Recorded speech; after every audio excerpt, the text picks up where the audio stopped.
Indian football মনে হয় এবার একটা বড় সড়ো ডাউনফলের দিকে যাবে। আমি কেন এত নেগেটিভ কথা বলছি তার একটা বড় রিজন হচ্ছে, দেখুন যে কোনো জায়গায় সাকসেস পেতে গেলে না আপনাকে প্রথমে একটা কাউকে ফলো করতে হয়, একটা কাউকে দেখে মোটিভেশন পেতে হয় যে আচ্ছা, যেমন ক্রিকেটে সাকসেস হওয়া শুরু হলো কখন, যখন একজন করে লিডার বা একটা কেউ এমন এলো যাকে দেখে ইয়াং প্লেয়াররা যারা নতুন আসছে তারা বলে উঠবে আচ্ছা আচ্ছা আচ্ছা আমাকে ওনার লেভেলে পৌঁছতে হবে। লাইক সুনীল গাভাস্কারকে দেখে অনেকে ডিসাইড করেছিল যে we have to play like him, আমাকে ভালো খেলতে হবে। অ্যান্ড দেন আফটার দ্যাট একটা প্রসেস স্টার্ট হয়, and then we won 1983 world cup. Then Kapil দেবকে দেখে অনেকে ইন্সপায়ার হয়েছিল ক্রিকেটে, দেন সচিন তেন্ডুলকার, নাও বিরাট কোহলি। তো এরকম একটা কাউকে দেখে ইয়াং জেনারেশন মোটিভেট হয়, ইয়াং প্লেয়ার যারা ড্রেসিং রুম শেয়ার করছে তারা মোটিভেট হয়। ইন্ডিয়ান ফুটবলে একটা টাইম ছিল যখন, মানে আমি যখন থেকে ঠিকঠাকভাবে বুঝি, তো তার আগে চুনি গোস্বামী, পিকে ব্যানার্জি অনেকে ছিলেন, বাট শৈলেন মান্না এরকম অনেকে ছিলেন, গোষ্ঠ পাল, সে তো অনেক আগেকার কথা। কিন্তু বাইচুং ভুটিয়ার একটা ইম্প্যাক্ট ছিল যাকে থেকে মোটিভেট হতো ইয়াং প্লেয়াররা। অ্যান্ড দেন সেই ব্যাটনটা এত বছর ধরে 22 বছর ধরে ক্যারি করছিলেন সুনীল ছেত্রী। 22 বছর ধরে সেই ব্যাটনটা ক্যারি করেছেন সুনীল ছেত্রী। কিন্তু কালকে যখন সুনীল ছেত্রীকে রিটায়ারমেন্ট নিতে দেখলাম, সত্যি কথা বলছি, যখন মাঠের প্রত্যেকটা কর্নারে গিয়ে ক্রাউডদের সামনে এইভাবে হাত জোর করে সুনীল ছেত্রী চোখ ভরা জলটা দেখে যখন সত্যি খারাপ লাগছিল, মানে এই জায়গাটা একটা এমন কিছু ফিলিংস আসছিল যেটা আমি আপনাদেরকে বলে তো বোঝাতে পারবো না। যারা মাঠে ছিলেন তারা হয়তো আরও বেশি ইমোশনাল হয়ে গেছিলেন, বাট আমরা যারা টিভিতে দেখছিলাম বা মোবাইলে দেখছিলাম তারা কিন্তু এটা বুঝতে পারছিলাম যে একটা কষ্ট হচ্ছিল, তাই না? একটা আইকন ইন্ডিয়ান ফুটবলে, দেখুন ইন্টারন্যাশনাল ক্রিকেট ফুটবলে মোর দ্যান 90 গোলস করা কোনো মুখের কথা না। ওসব ফালতু মিমস, ফালতু ট্রোলস, ওসব একদম দূরে সরিয়ে দিন, সবাই দূরে সরিয়ে দিন। আরে পাড়ার ফুটবলে গোল করাও খুব ডিফিকাল্ট, গোল করাটাই ডিফিকাল্ট, অত সোজা জিনিস নয় এটা পুরো ব্যাপারটা। সেখানে একটা ইন্ডিয়ার মতো ফুটবল টিম যাদের স্ট্রাকচারটাই এতটা খারাপ, সেখানে এতগুলো গোল করা অ্যাক্টিভ প্লেয়ারদের মধ্যে 3 নম্বরে থাকা আফটার রোনাল্ডো আর মেসি, এটা একটা কোনো আতিপাতি অ্যাচিভমেন্ট নয়। আমরা দাঁত থাকতে দাঁতের মর্ম কোনোদিন বুঝিনি, এখনো বুঝবো না। কোথাও না কোথাও আমার এটা মনে হয় এটা একটা ফোর্স করা রিটায়ারমেন্ট, আমার এখনো মনে হয় এটা সুনীল ছেত্রীর মনের থেকে নেওয়া সিদ্ধান্ত নয়, এটা আমার স্টিল মনে হয়।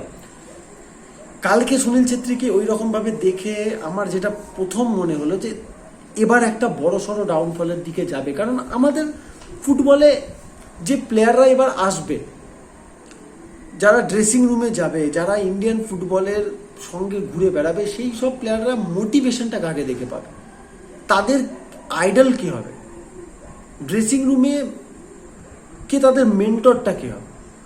দেখুন আমি বাইরে থেকে কোনো মেন্টর হায়ার করা, ম্যানেজার এদের কথা বলছি না। You need to follow someone যাকে ভালোবাসবেন সেইভাবে। যেমন ক্রিকেটে সচিন তেন্ডুলকারকে সবাই ভালোবাসতেন, এখানে সেই ব্যাপারটা কোথায়, ফুটবলে সেই জিনিসটা কোথায়? সুনীল ছেত্রী প্রেজেন্সটা ইন্ডিয়ান ফুটবলে কতটা ইম্পর্টেন্ট ছিল, কেন তার ডিসিপ্লিন। একটা 39 বছর বয়সের প্লেয়ার যখন একটা 22 বছর প্লেয়ারের সাথে ইয়ো টেস্টে বা ট্রেনিং এতে তাকে হারিয়ে দিচ্ছে, তো এটা একটা মোটিভেশনের জায়গা তৈরি করে, ইয়াং প্লেয়ারটার মধ্যে খিদে তৈরি করে যে 39 বছর বয়সে হি সো ফিট, আমি নই, তাহলে কিছু একটা করতে হবে। সেই মোটিভেশনটা আর থাকবে না, সেই ডিসিপ্লিনটা, ঠিক টাইমে শোয়া, ঠিক টাইমে খাওয়া, কি খেতে হবে, ফিটনেস একটা লেভেলে রাখা, এটা আমার ফিটনেস হবে। যদি টিমের ক্যাপ্টেন এই ফিটনেস লেভেল মেনটেন করে তাহলে আমরা কেন নই? খেলার স্টাইল এসব তো অনেক পরে, বাট আই থিঙ্ক আজকে থেকে আমার ভয় লাগা শুরু হয়েছে ইন্ডিয়ান ফুটবলকে নিয়ে। I don't think Indian football next 10, যে প্ল্যানিংয়ে ইন্ডিয়ান ফুটবল চলছে না, কাল কুয়েতের সাথে খেলা দেখার পর, কারণ নেক্সট ম্যাচ কাতারের সাথে উইল বি হিউমিলিয়েটেড অলমোস্ট, আমার যেটা মনে হলো কালকে থেকে। যদি কুয়েতকে কালকে আমরা হারাতে পারতাম, আমরা কোয়ালিফাই করার দিকে এক ধাপ এগিয়ে যেতাম, বাট আর কোনো চান্স নেই। সো যেভাবে চলছে ইন্ডিয়ান ফুটবল, তাতে নেক্সট 14-16 বছরও আমরা ওয়ার্ল্ড কাপ ফুটবলের ধারে কাছে যেতে পারবো না। শুনতে খারাপ লাগতে পারে, নেগেটিভ ফ্যান মনে হতে পারে, বাট না, এটা ফ্যাক্ট। যে প্ল্যানিংয়ে চলছে, যদি গভর্নমেন্ট, যদি সবাই মিলে কাঁধে কাঁধ দিয়ে যদি ইমিডিয়েট কোনো প্রপার প্ল্যানিং না করা হয় ইন্ডিয়ান ফুটবলকে নিয়ে, ইন্ডিয়ান ফুটবল ওই ঘুমন্ত দৈত্যই থেকে যাবে। আমরা শুধুমাত্র চ্যাম্পিয়ন্স লিগ ফুটবলকেই পয়সা দিয়ে যাব, আমরা সেই সমস্ত ভিউকে, মানে champions league football, European football, world কাপে অন্য টিমের জার্সি নিয়েই মারামারি করব, অন্য টিমের পতাকা নিয়েই দুটো বন্ধুর মধ্যে আলোচনা হবে। বাট ন্যাশনাল ফ্ল্যাগকে ওয়ার্ল্ড ফুটবলে প্রতিষ্ঠিত হতে আমাদের দেখা হয়তো হয়ে উঠবে না। আমার যা মনে হচ্ছে, আমি তো কোনো প্ল্যানিং দেখতে পাচ্ছি না। আমি জানি না এত বড় হেকটিক একটা বা এত বড় একটা চেঞ্জ আনা সম্ভব কিনা। 140 crores দেশ, সেখানে 22টা ভালো ফুটবলার হতে পারে না, এটা মানা যায় না। অনেক অনেক বেটার ফুটবলার আছে, বাট সেই ইনফ্রাস্ট্রাকচার, সেই প্ল্যানিং, সবচেয়ে বড় কথা হচ্ছে সেই প্ল্যানিংটার প্রচণ্ড অভাব। আর সেটা আমাদের দেশে ফুটবলকে এগোতে দেবে না, কারণ রন্ধ্রে রন্ধ্রে পলিটিক্স ঢুকে গেছে। আর সেই পলিটিক্সেরই কোনো না কোথাও শিকার কিন্তু সুনীল ছেত্রীও। সুনীল ছেত্রী স্যারকে এখনও আমি বিলিভ করি এটা জোর করে নেওয়ানোর রিটায়ারমেন্ট, এটা মন থেকে হওয়া রিটায়ারমেন্ট না। কারণ এই প্লেয়ারটা এখনও খেলতে পারতো। এখন ফুটবল আর ওই 35-36 বছর বয়সে রিটায়ারমেন্ট নিতেই হবে এরকম খেলা নেই। আপনি যদি নিজেকে মেনটেন করতে পারেন, ইউ ক্যান প্লে। সেটা সুনীল ছেত্রী করেও দেখাচ্ছিল। এখনও এই সুনীল ছেত্রীর থেকে বেটার প্লেয়ার এই মুহূর্তে ইন্ডিয়ান ফুটবলে নেই। ইন্ডিয়ান ফুটবলে ক্যাপ্টেন তো ছেড়েই দিন, ক্যাপ্টেন ম্যাটেরিয়াল কী হবে জান।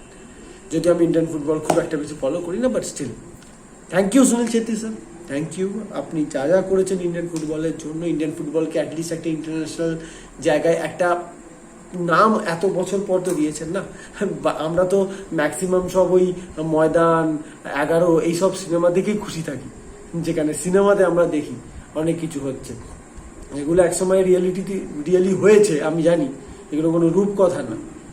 বাট আমরা ইতিহাসের ওই স্বর্ণময় দিনগুলো নিয়ে আনন্দ পেতেই বেশি, মানে এখন ওটাই আমাদের একটা স্বভাব হয়ে গেছে। ওই ইতিহাসের যা ঘটে গেছে ওটা নিয়ে আনন্দ করো। প্রেজেন্ট আর ফিউচার নিয়ে কোনো প্ল্যানিং আর নেই। বাট তার মাঝখানে আপনি একটা সেই স্পার্ক ছিলেন, একটা পজিটিভ দিক ছিলেন। বাট রিটায়ারমেন্টটা কালকে দেখে সত্যি হার্ট ব্রেক হয়েছে। ভালো থাকবেন, রিটায়ারমেন্ট লাইফ ভালো করে কাটান। ফুটবলের সঙ্গে তো জড়িত আপনি থাকবেন আমি জানি। তো thank you Sunil Chhetri sir, thank you, bye guys.